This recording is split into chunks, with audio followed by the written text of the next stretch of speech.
हे बघा आणू कशी पोळी लाटतोय.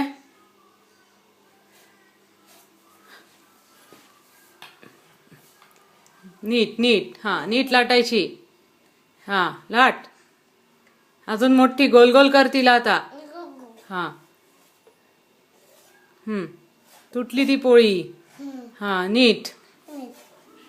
ती पोळी बघा कशी झाली आणूची. ही आहे आमच्या आणूची पहिली पोळी. काय बरोबर तर करतोयस कर ना. फेकून नाही द्यायची आता नीट. हा हा उचल ना ती उचल. हा उचल तिला परत गोळा कर. हा गोळा कर तिला परत. हा गुड जॉब.